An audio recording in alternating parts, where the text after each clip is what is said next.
Shirin Sinnar is a professor of law and the John A. Wilson Faculty Scholar at Stanford Law School. Professor Sinnar teaches courses in civil procedure, advanced civil procedure, terrorism, and the intersection of race and identity with national security. Her scholarship focuses on the legal treatment of political violence, the procedural dimensions of civil rights litigation, and the role of institutions in protecting individual rights and democratic values in the national security context. Her recent work assesses legal responses to hate crimes and domestic and international terrorism under US law. She has also written on the capacity of courts, inspector general, civil rights offices to monitor and oversee national security conduct and the impact of counterterrorism policies on US immigrant communities. Her articles have been published in the California Law Review, Georgetown Law Review, Harvard Law Review, Michigan Law Review, and Stanford Law Review, among other journals.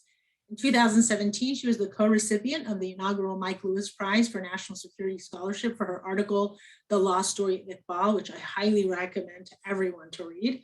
Professor Sinnar's commentaries have also appeared in popular media, including the Washington Post, USA Today, Slate. And in March 2021, she testified on anti-Asian hate violence before the US House of Representatives Judiciary Subcommittee on the Constitution, Civil Rights, and Civil Liberties. And I think that her accomplishments speak for themselves. So thank you so much, Professor Sinnar, for being here. We're very fortunate to have your expertise and your perspective. And before I hand it over to you, I just want to quickly read the CLE information for the attorneys who are obtaining CLE credit. If you registered for CLE credit at rutgerscle.com, codes will be typed in the chat and read out loud during the program. Remember the code, which you need to include, in which the CLE form and evaluation will be provided through a link in the chat at the conclusion of the program. CLE credit, New Jersey is 1.0 for diversity, for New York 1.0 for diversity, and for Pennsylvania 1.0 for ethics. If applicable, New Jersey and New York CLE certificates will be emailed to you or reported to Pennsylvania within 30 days of the program. So again, thank you very much, Professor Sinnar, and the virtual floor is yours. Thank you so much, Professor Aziz, for inviting me here. It's really a pleasure to join you and Rutgers and the Center for Security, Race, and Rights. I want to begin by taking you back to June 17th, 2015.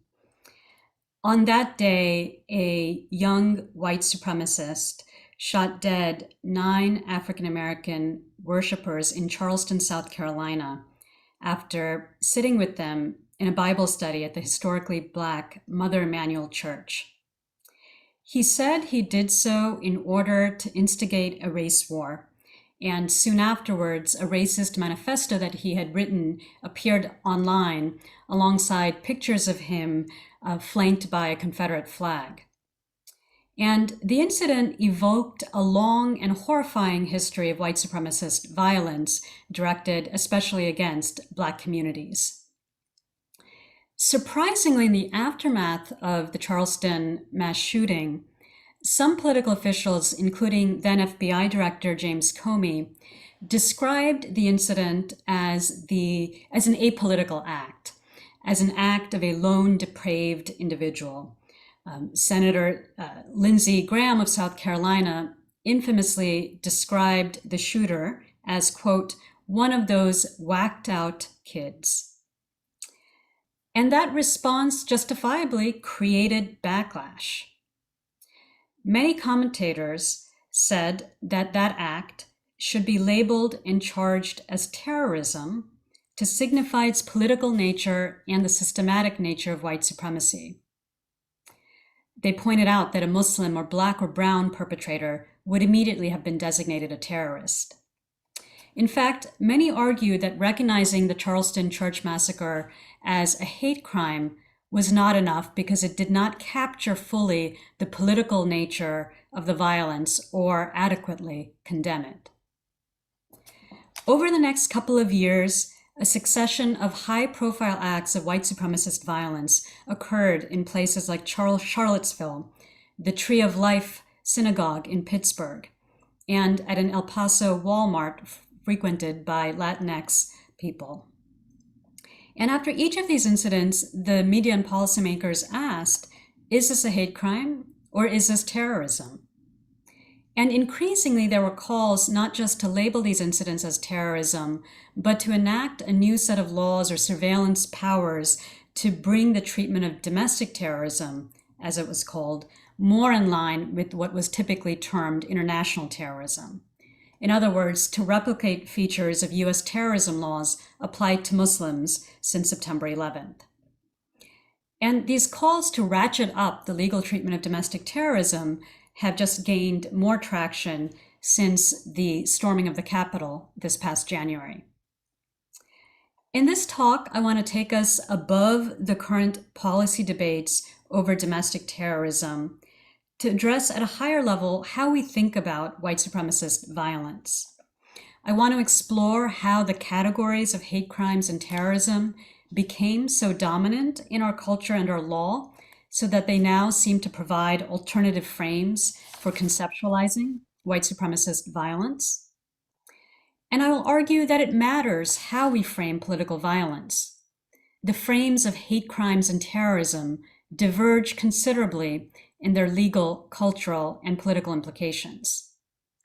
I warn against embracing and expanding the terrorism frame despite its rhetorical appeal. And ultimately, I argue that neither hate crimes nor terrorism captures an approach to dealing with white supremacist violence in a way consistent with racial justice. So I will close with some reflections ultimately on addressing white supremacist violence beyond either of these frames in a way that does seek to accord with contemporary aspirations for racial justice. By the way, much of what I present today will be published in a law review article in the California Law Review next spring. So let me start with just a few definitions. So when I refer to white supremacist violence, I mean violence or the threat of violence by non-state actors motivated by a belief in the superiority of the white race.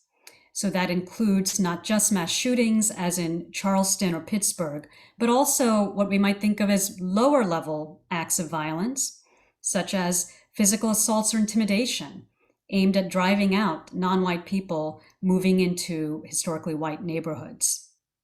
It also includes violence by paramilitary groups espousing white supremacy. And it can include the acts of white men who invoke stand your ground or citizens arrest laws to justify attacks on people of color, or attacks, for that matter, on racial justice protesters. My focus is on the acts of private individuals, but I should say from the outset that white supremacist violence has long, of course, had a relationship to the state and state violence. White supremacist groups have sometimes declared war on the state, against the federal government, for example, and at other times claim to be acting in defense of government, as many did during the administration of Donald Trump.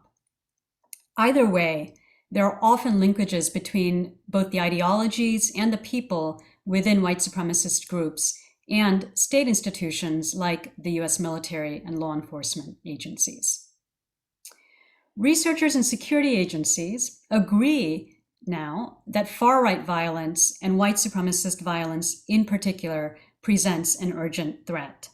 So whether you look at the studies on fatalities and attacks by various sources of ideological violence or otherwise, the research suggests that white supremacist violence amid the broader constellation of far-right violence presents a serious, if not the most serious threat of political violence in the US right now. White supremacist violence often exists at the overlap between hate crimes and terrorism, as these categories are typically defined. So at this point, I will give you a couple of legal definitions for hate crimes and terrorism, but I should also say that these, you can think of these as provisional, as examples in the law, given both that the law itself has so many definitions of these concepts, and also more generally because in my talk, I want to unpack these categories rather than commit to particular definitions. But provisionally, a hate crime is typically defined as a crime motivated, at least in part, by bias against a person's race, religion, national origin, sexual orientation, or other grounds. The grounds depend on the particular law in question, but the main idea is that a hate crime targets people defined by identity. Meanwhile, among the dozens of definitions of terrorism, even within US law, a common one defines terrorism as unlawful, violent acts intended to intimidate a civilian population or influence government policy. And while not all bias-motivated violence fits both definitions, there's a significant overlap. And white supremacist violence in particular fits both when it targets victims of a particular identity group in order to achieve a broader political objective. Now, there's nothing new about crimes motivated by bias or the use of violence to influence government policy. But the frames of hate crimes and terrorism, as we now understand them, evolved much more recently over the last several decades of the 20th century. So what do I mean by a frame? A frame is a way of organizing reality.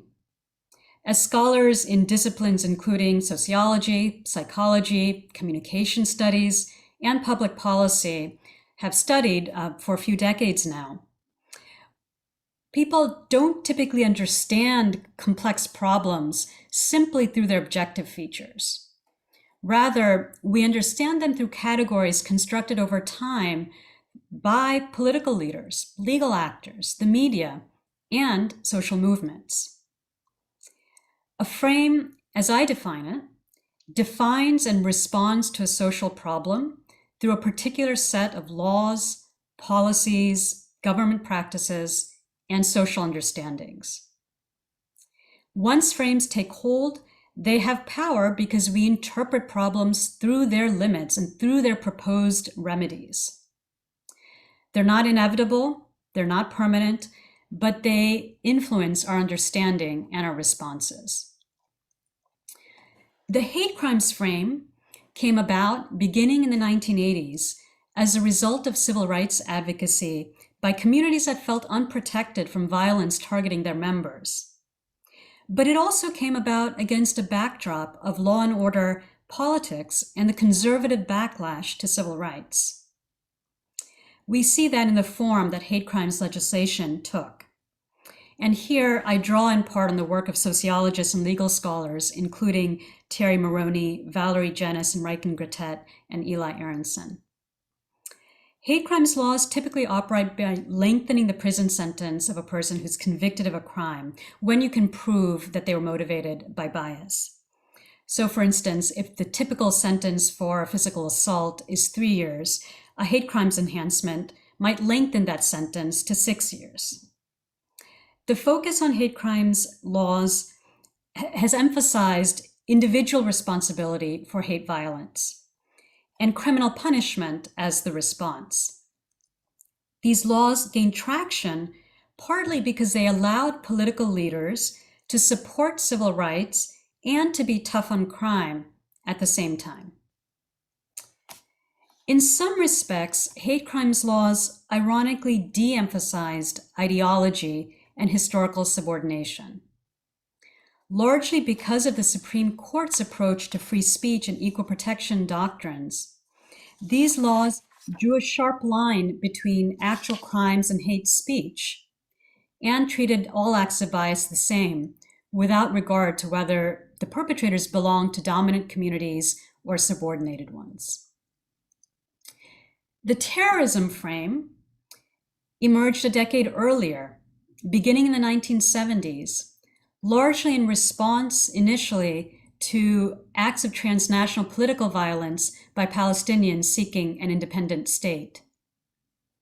That's when the US government, media, and experts came to define terrorism as such as a pressing problem, and when the first US counterterrorism institutions and programs developed, including the first programs to profile and surveil Arab American students and activists. And here I draw on the work of sociologist Lisa Stampnitsky, media scholar Deepa Kumar, and others who explored these roots. Over several decades, even before 9/11, the US government came to view terrorism as a form of warfare, not just crime, and one that was heavily associated with foreign threats, especially Arabs and Muslims. After 9/11, US counterterrorism adopted wide-ranging preemptive military action abroad and aggressive preventative law enforcement measures at home. US counterterrorism embodied the idea that the ordinary rule of law would have to give way in the face of exceptional threats. So that brings us to the present. How we frame white supremacist violence matters because the hate crimes and terrorism frames differ sharply in their approach to 5 core issues. Both social and legal consequences potentially flow from categorizing racist violence according to these frames. And here I will just share for a couple minutes my screen. Okay. So hate crimes are defined as a problem of criminal law and civil rights. Terrorism, by contrast, is seen as a problem with features of both criminal activity and warfare, as a threat to national security. As a national security issue, it attracts enormous state resources. The Brown Cost of War Project recently estimated that the US government has spent or incurred $8 trillion in its wars on terror since 9/11, at the cost of over 900,000 lives. Law enforcement agencies typically take a reactive approach to hate crimes focused on prosecution and back-end sentence enhancement, but an aggressive preventative approach to terrorism aimed at identifying potential threats before they manifest. Hate crimes perpetrators are seen as worse than other criminals, but those identified as terrorists are seen as virtually irredeemable. And you can actually see this difference in the law itself. So for instance, in sentencing people for federal crimes, federal judges are required to consult federal sentencing guidelines. And these guidelines consider both the nature of a crime as well as a person's criminal history in suggesting an appropriate sentence. A hate crime allows for an increase in a sentence, reflecting that the idea that a hate crime is worse than other kinds of crimes because it targets identity groups. But the terrorism enhancement is far more consequential. In fact, it equates even a first-time offender with a person with the most serious criminal history possible. So the assumption seems to be that someone convicted of a terrorism crime, even something like making a false statement to a law enforcement official, is by nature incorrigible. Popular conceptions of the identity of both perpetrators and victims also differ across these frames. In the case of hate crimes, the victims are seen as minority groups for the most part. In the case of terrorism, the victim is seen as the nation itself. Hate crime perpetrators, meanwhile, are seen as white or members of a majority group, while terrorists have long been associated with Muslims, often foreign. And finally, these frames exhibit a very different relationship to individual rights.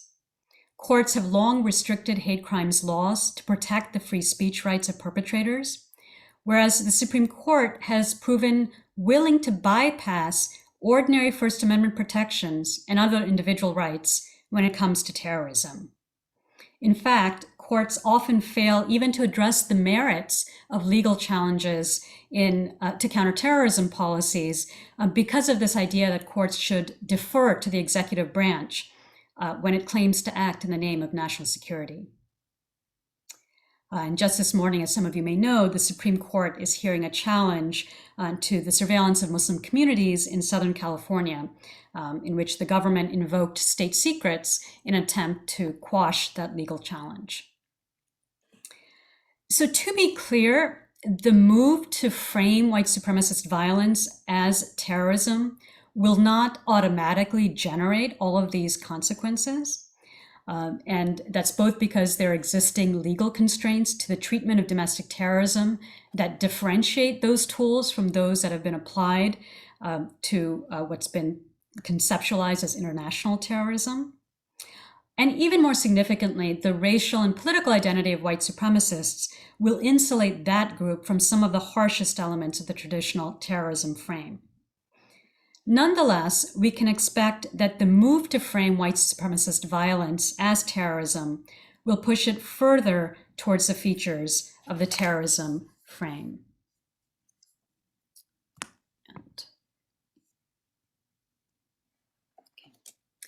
So ultimately, I argue that neither frame addresses white supremacist violence in a way consistent with racial justice. So to begin with, the hate crimes frame is a limited frame for addressing white supremacist violence. It often fails to recognize the systematic character of the threat or structural causes, treating it as one of prejudiced individuals.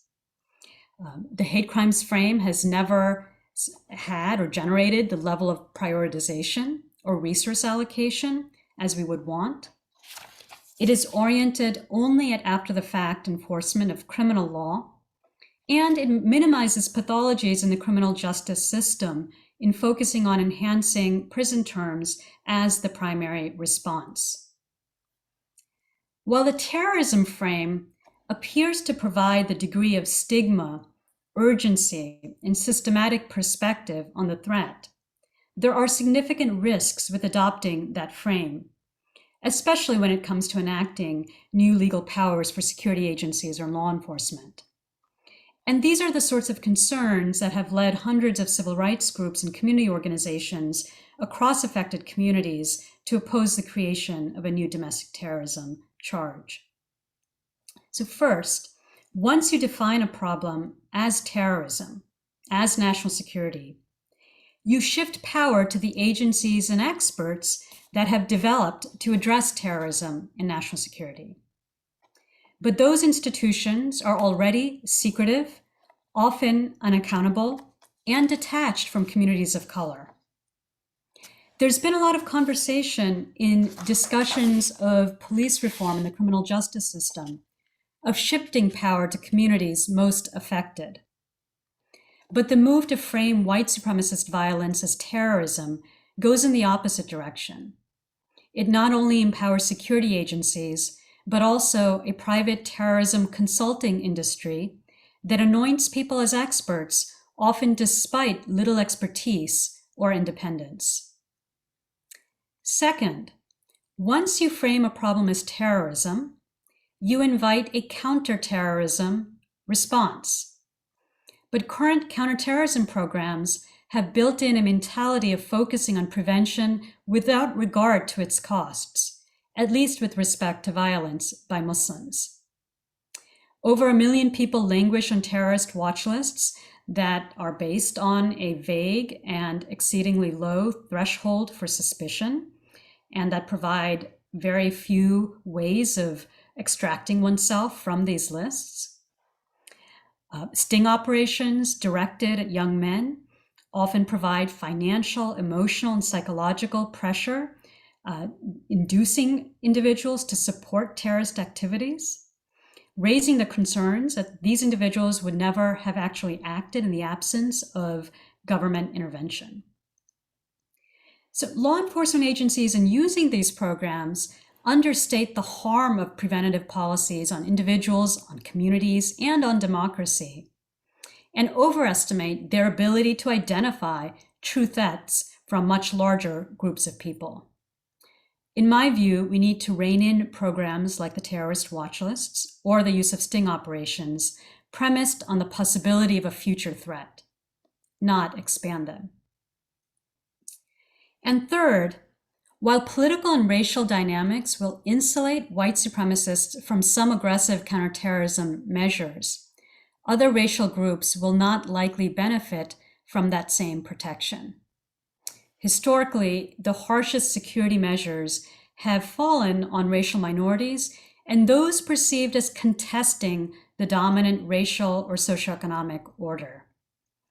So the fallout from expanded legal regimes for domestic terrorism will not be on white supremacists, but potentially on indigenous protesters disrupting oil pipelines, or people of color and their allies protesting police brutality. My primary goal today is to unsettle our existing frames rather than to map out a detailed policy blueprint of how we should respond to white supremacist violence. I want to make clear that I'm not arguing that every law or every policy designated a hate crime law or an anti-terrorism policy is necessarily bad. Decisions about individuals' laws and policies have to be made carefully in a way that respects the gravity and complexity of the problem. But we need to consider what a racial justice approach to white supremacist violence would look like outside either the hate crimes or terrorism frames. In thinking through that approach, an important starting point is that formulating responses must center communities that bear the brunt of white supremacist violence. It has to be a deliberative process that empowers affected communities. And for that reason, too, my own ideas here are tentative because ultimately it is up to the communities affected and most affected by white supremacist violence to devise a set of responses that accord with broader conceptions of racial justice. Those who theorize racial justice, whether among academics, writers, or activists, often emphasize several themes that I think are especially relevant to evaluating any frame for responding to white supremacist violence. One core racial justice theme is the systematic nature of violence undertaken in the US in the name of white supremacy. So the idea that incidents like Charleston or El Paso aren't aberrational, but connected to historical white supremacist violence that has never been fully addressed. Many echo themes from the international transitional justice field, which explores how societies account for and then move beyond histories of conflict and oppression. Many call for memorials, reparations, and education as essential to societal accountability and the non-repetition of violence. These efforts all place responsibility on society, not just individual perpetrators. A second racial justice theme relevant to addressing white supremacist violence is the relationship it has with state violence and repression. While both the hate crimes and terrorism frame see the state and state actors as protectors, not perpetrators, private white supremacist violence is of course connected with state policies as well as state institutions, particularly law enforcement and military. Understanding and addressing those relationships has to be part of a reframing of white supremacist violence. And finally, a lot of contemporary racial justice activism focuses on undoing our society's over-reliance on criminal law and law enforcement solutions to social problems. While I believe that law enforcement has a role in addressing white supremacist violence, a racial justice approach must consider broader forms of accountability beyond criminal law and incarceration. That includes forms of political accountability aimed at those in power who support and enable white supremacist violence, rather than just the low-hanging fruit or individual perpetrators. It may also include restorative justice approaches for at least a subset of cases where both offenders and survivors are open to an alternative process for healing victims and holding perpetrators meaningfully accountable. There is a lot of work to be done conceptually and in practice, but fundamentally, addressing white supremacist violence should begin with recognizing the frames that have shaped the social and legal treatment of political violence and that continue to limit our imagination. Thank you. Virtual clap. Thank you so much, Professor Sinnar. You never disappoint. Amazing, amazing lecture. I wow, fantastic. There's a lot there. I can't wait till your article comes out in the California Law Review. And this was certainly very provocative, and left a lot of questions, which I'm sure you've heard before, especially with regard to the prescriptive component. But first, I want to tell everyone who is attending, please ask your substantive questions using the Q&A, and I will moderate them. In the meantime, I'm going to use my moderator's prerogative and ask a couple questions myself. So let me play the devil's advocate, right?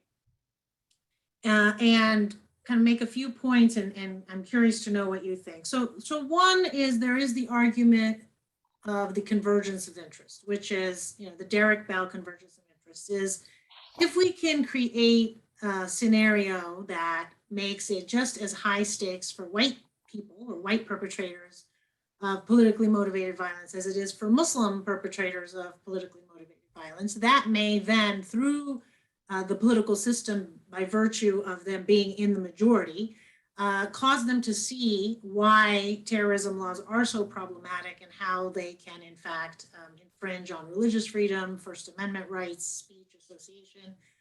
And so long as they're unaffected, right, the majority, they will not take seriously the grievances of the minority groups who are systematically harmed. So there's that argument. And I'm not saying I necessarily support that. I just want to put that out there. And then the other argument, the other position, which is really with regard to hate crimes, it's tough because on the one hand, and I recommend everyone read the Brennan Center report and Stanford Law and Policy Lab that Professor Sinnar co-authored about hate crimes, and it's in the CLE materials, is you address how hate crime legal regimes don't work very well, because oftentimes there's a lot of underreporting, there's a lack of trust by the minority communities who are targeted. And interestingly, that the prosecutors themselves don't want to charge a hate crime and seek the sentencing enhancement for practical reasons, that it may be harder to actually prove this but-for causative, that the motivation was or the motive was based on hatred of a race, gender, another protected class. But at the same time, if they don't charge a hate crime, there is certainly a signal that's being sent. And I'd love for you to tell a little bit more to the audience about what happened with the hate crime against the 3 Muslims in North Carolina, the Muslim students, of why that hate crime wasn't charged. And so I understand the restorative justice, but I guess I want you to unpack that a little bit about how do we fix the hate crime regime, but while also allowing for some punishment for what is ultimately reprehensible acts, and then how do we address on the other side punishing those who engage in politically motivated violence that are white supremacists. So I guess I'm pushing you a little bit on the prescriptive part. Right. Okay. So those are both excellent questions, and let me take them in turn. So first, on this hope that expanding the category of people considered terrorists will then actually cause us to pull back from and reform, the worst excesses of the terrorism regime.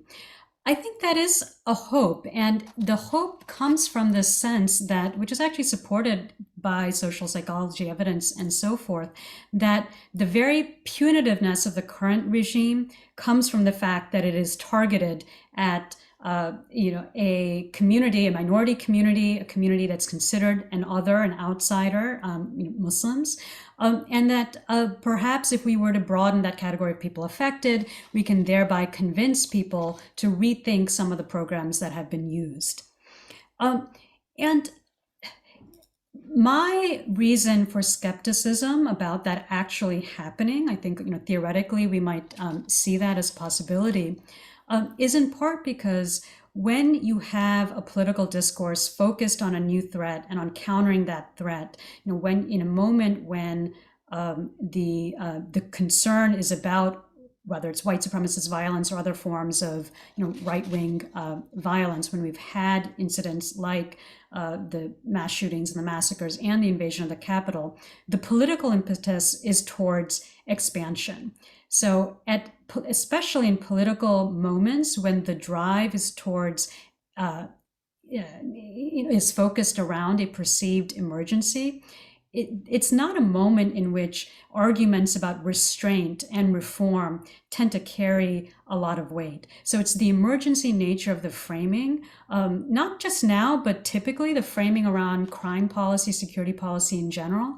It usually security measures, crime policy happens in the wake of high profile incidents, which is why you end up getting kind of this ratchet effect towards greater, more aggressive treatment. And in that kind of political climate, it's hard to dial back. Secondly, we're not, there's a set of institutions, namely security agencies, that are very entrenched in their use of certain programs that have been used for now at least 20 years. And so then when you begin to expand these programs, to apply some of these programs to others, you've got already a constituency that's quite dug in terms of the utility of these programs, and the far more likely reaction, at least from those agencies, is that it actually insulates them from criticism that these programs overreach, because now the agencies can say, well, actually, we're using these against white supremacists too. These aren't discriminatory because, look, we're now sticking informants in other communities. So the tendency then is just to entrench the existing programs and make it harder to actually oppose them and restrain them, rather than to actually dial them back. And moreover, then you get this effect where even if the white supremacists are spared the harshest effects, that same kind of protection does not apply to other groups. So I'll just say one more thing about this piece, and then move on to your second question. But there's also historical precedent for the idea that liberal support for counterterrorism aimed at the right actually entrenches and legitimizes the same measures being used against a much broader spectrum of people, especially on the left. So, some historians have argued that in the 1960s, and mostly 1960s, because the FBI could show that it was going after the Klan, and it did actually disrupt Klan activity, but because it could show that it was doing that, it actually received a freer hand from liberals to then go after other groups, and it went after those other groups against civil rights groups, anti-war groups, and Black communities in general to a much greater degree. But it was insulated from a certain degree of pushback because it was liberals who had, cheered on when the Klan, when the FBI kind of expanded its security programs and used techniques like informants and agents provocateurs and the like with respect to the Klan. As to your second question, so this is also a really challenging question.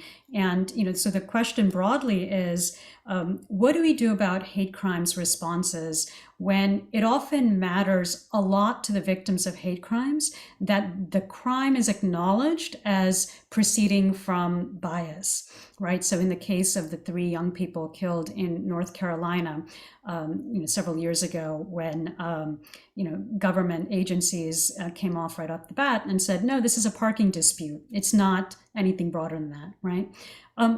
Or in recent incidents of anti-Asian violence as well, it's the same pattern where you often have government officers minimizing the political or ideological nature of a hate crime, the targeted nature of it. And that is often experienced as really hurtful from communities that have suffered these incidents not as aberrations, but as patterns of violence and prejudice that they face in their ordinary lives. So I agree that it is incredibly important to acknowledge the targeted nature of violence, when in fact there is evidence that it's targeted. But I feel like there is a need to decouple that acknowledgement from the particular mechanism of a penalty enhancement. So right now, the way that hate crimes laws typically work is that you seek an enhanced penalty beyond the baseline penalty for an offense if you can show that the crime was motivated by hate. And that idea of lengthening imprisonment, and that is basically the mechanism for acknowledging the targeted nature of a crime, that's what I want to seek to decouple. So it matters tremendously that government leaders, that political leaders in the aftermath of an incident acknowledge both the broader effects on communities as well as the the bias motive that may have played a role in acts of violence. But do we need to do it necessarily by by a mechanism that centers on increased punishment, particularly when we don't have evidence that there's actually a successful deterrent effect resulting from penalty enhancements? So I want to just encourage everyone to also attend our spring series, our spring portion of our lecture series, which will feature Masoud Hayyoun, who wrote an excellent book called When We Were Arabs, The Jewish Family's Forgotten History. So he will be giving a book talk on February 2nd. We also have Professor Edward Curtis II, who is going to give a presentation on his book, Muslims in the Heartland, about the Syrian migration to the United States.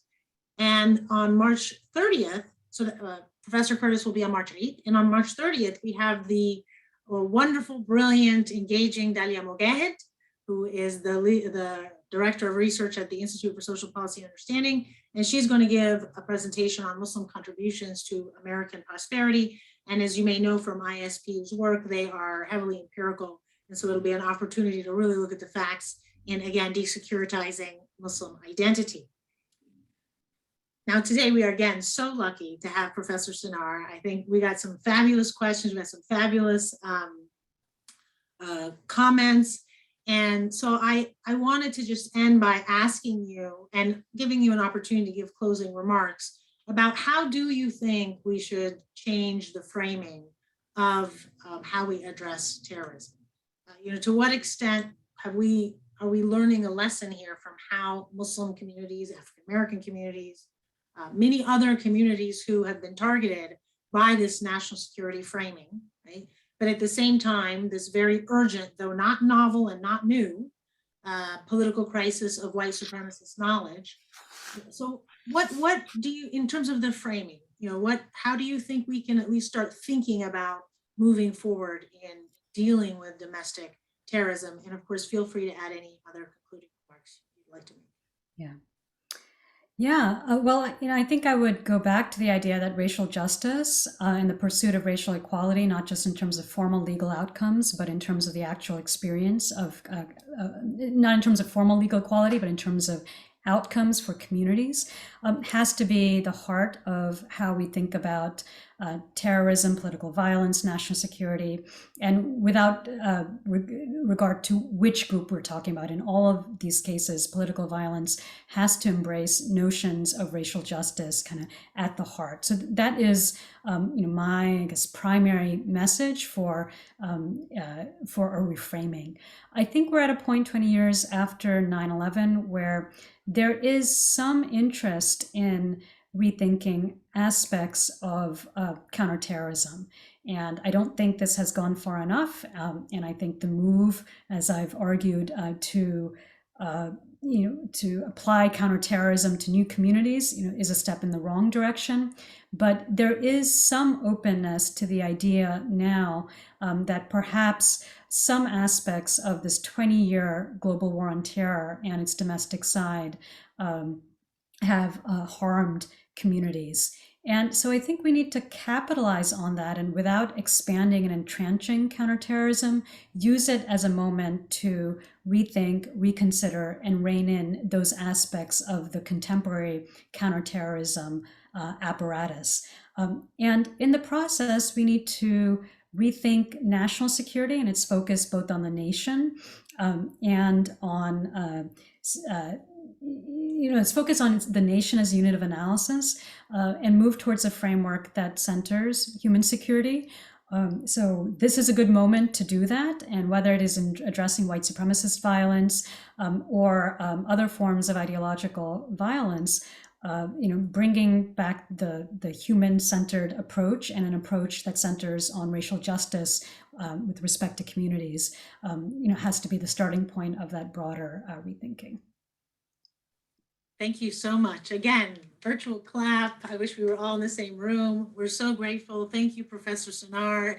I recommend that everybody read her articles. You can find them on her bio page at Stanford Law School. You can find them on the Social Science Research Network, SSRN. And thank you again. Assalamu alaikum. May peace be upon you all. And inshallah, we'll see everybody at our spring series on February 2nd. 2022, and wishing everyone a happy holidays and a happy new year. Thank you. Thank you so much for having me.